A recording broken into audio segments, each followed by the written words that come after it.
How's it going, everybody? I'm Ronald Jr. and welcome back to my channel, and today we got another Firefly guitar.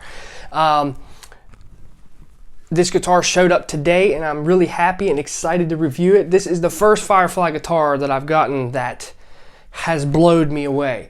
I didn't bother opening it on camera because it is in styrofoam and it's packaged really well, but they do need to put a little bit more tape around the box. Mine only had like one strip around it, the bottom and top, and the bottom was already coming loose. So they need to put a little bit more tape around the box and do a middle strip, because when I ship guitars, I do the top and middle and the bottom at least 4 or 5 times. That had one strip around it, and just from all the shipping things that it sees, throw it in the truck and going here and carrying there, it just started coming loose and the box was starting to separate. But luckily it was in styrofoam and this guitar made it in one piece. So I just wanted to give Firefly some praise for having a really nice packaged guitar, because a lot of budget guitars don't have that. So for 180 bucks, this is what it costs to ship here in West Virginia. And all that, the tax that I got to pay, and the guitar cost. It cost me 180 bucks, and for 180 bucks, I'm impressed. This is the first Firefly guitar that I've experienced very little flaws, and for 180 bucks, I'm blown away. Better than the Oscar Schmidt guitars, better than the Harley Benton. Yes, I did say better than the Harley Benton. I did check it out. I've already checked this guitar out. You'll see in a little bit. I'm going to go to the bench, show you what's inside, show you up close, and show you a little bit of flaws that I've had with it. And we're going to do a demo test, see what it sounds like, and see what we need to do to this guitar to make it awesome, right? Because that's what it's all about, fixing it up. But right out of the box, I instantly, I was like, whoa, right? I was like, what in the world? And there's a lot of bad reviews on YouTube and a lot of bad reviews on Facebook about this. And this is one thing that I was worried about, is the photo flame. Is it photo flame? And a lot of people kind of had me worried. For 180 bucks, it's possible that it may have a photo flame. So the first thing I did is I got LED lights in here, and I picked the guitar up and I go like this. I'm like, whoa. It has so much depth. The flame in this top moves. For 180 bucks, the flame in this guitar moves a lot, and it has some depth. And I'm like, whoa, like right out of the box. And then the next thing, I'm like, it's heavy. They must use some plywood. It's heavy. And then I got to looking at it, and I'm like, wait a minute. Look how thick that is. This right here feels good. So I'm like, whoa. All right, so it has a thin maple, flame maple veneer, and it also has a veneer on the back. Okay, so if you look on the sides, which you'll see on the bench here in a minute, that there's mine is a 2-piece body. Yeah, mine's a 2-piece body. I see a split there, and that's it. I don't see any more. So I got pretty lucky on that. Just a 2-piece body. No scarf joint. All right, but there is a heel joint, which I'm fine with that. Honestly, I like scarf joints more than I do just a straight piece of wood, but hey, it's cool. Has a nice little Firefly sticker. It has the serial number, designed and backed by JSN. Has your fake Grovers, which they are going to be coming off, and real Grovers are going on this guitar. The nut seems okay. It is plastic, it feels like.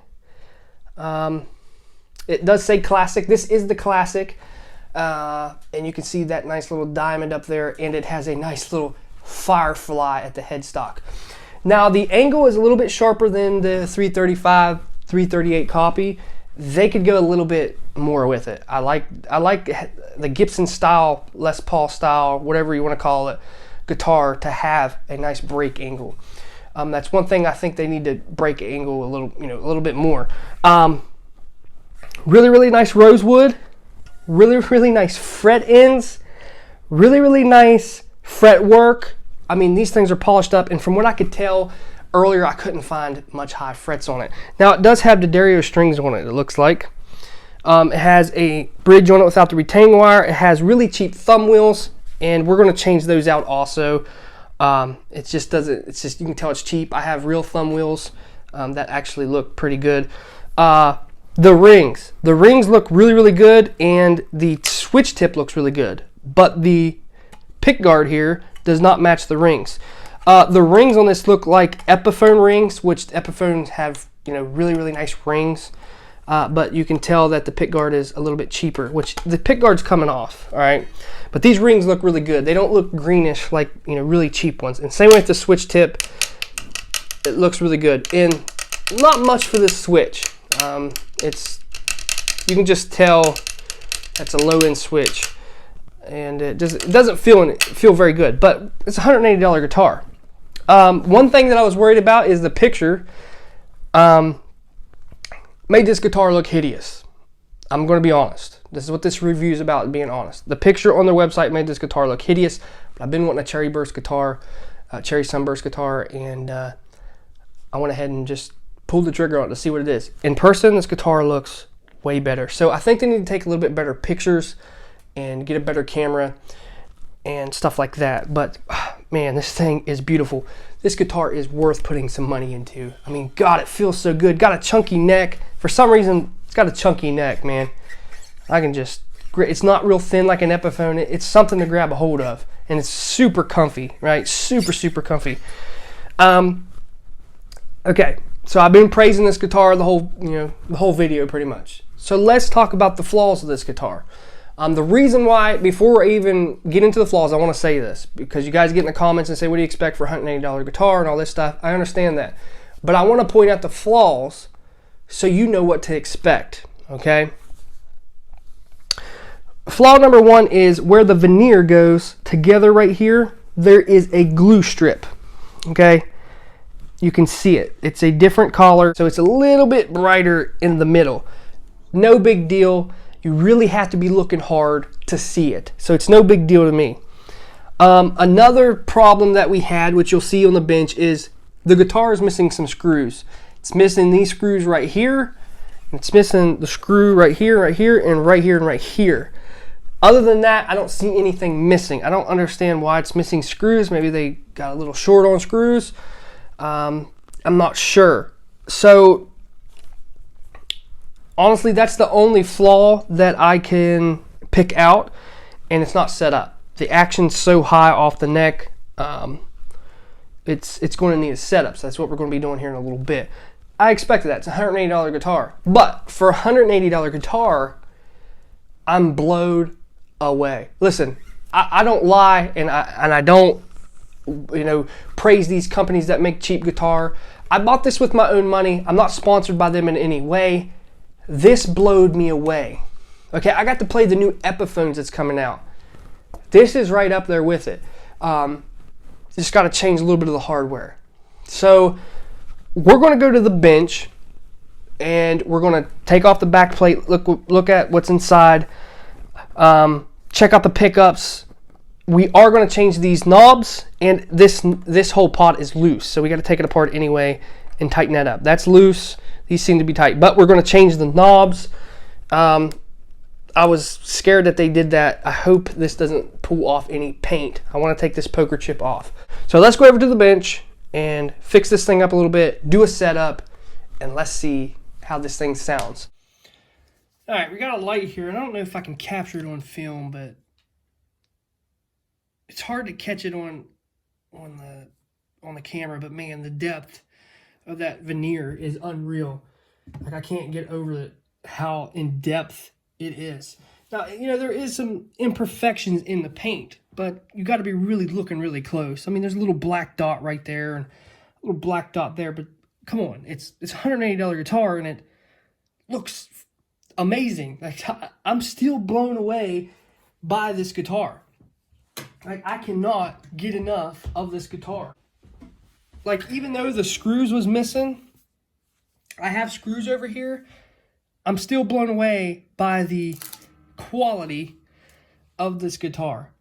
Okay, this is, honestly, I think this is better quality than the 335 or 338 copy. Like, this is way better quality. Half the screws are already out of this for us. Let's go ahead and pop her open. I got extra screws I can put in it. This is no big deal. I got to tighten the pot up anyway. I'm gonna take a look and see what's inside.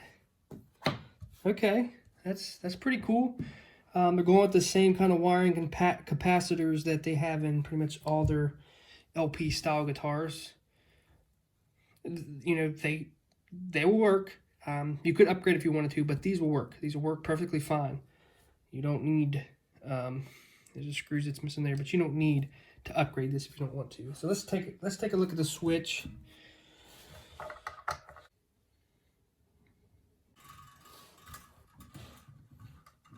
And then you have some cheap pickups that are wax potted.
So as you can see, I changed the knobs, the rings, and the switch tip, and the bridge and the post.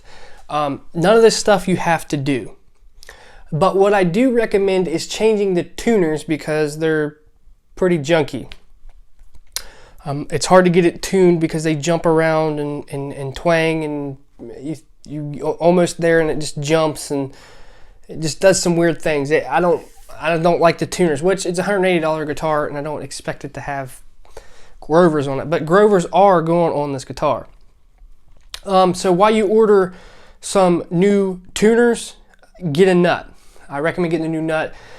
The guitar, when it comes to the nut, like the nut was cut properly and it looked like it was cut professionally. It doesn't have real deep gashes in it and your strings are sticking through it and they're stuck. This nut was cut actually pretty good. Now the setup on the guitar, it wasn't set up very good. Had really high action and it was unplayable. So you just got to fiddle with the action a little bit. You know, you can lower it, you can go really low with this thing and it sounds good. But the fretwork, perfect. The guitar, perfect. Like it's amazing. Pickups in this guitar actually sound really good. I like them, but you know, you could upgrade them if you wanted to. This guitar is perfect right out of the box. Honestly, you could get this guitar, do a quick setup on it, and play it at a gig if you had to. So they blew me away with this guitar. Firefly has blew me away with this guitar. I got a two-piece body, which I thought was pretty cool. You can look around your guitar and you can see how many pieces it is. I only have a two-piece. So I thought that was pretty cool. I'm blew away. Like I love how Firefly stepped their game up and they're listening to the consumers, right? They just need to slow down a little bit and put the rest of the screws in the stuff. And their shipping took a little while, which I can understand that, you know, they get overwhelmed with orders because I went to go order this particular guitar. They put it on Facebook, said, hey, the LPs are up on the site. I go over and while I'm refreshing the page, it's sold out, sold out, sold out. So I hurry up, put this in the cart, bam, bought it. And then I refreshened it the next day, and boom, everything's gone. So if you want one of these guitars, don't hesitate. You can't wait. You need to get it, okay? Before you think about, people are going to be mad. Even though Epiphone just come out the new guitars, and I got to play one of them. They're awesome. But for the price, that's a lot of money. Right here is the way to go. Before you buy an Epiphone, buy a Firefly Les Paul. So I'm Ronald Jr., and thanks for watching. Hit that subscribe button, hit that like button. I'll see you guys next time.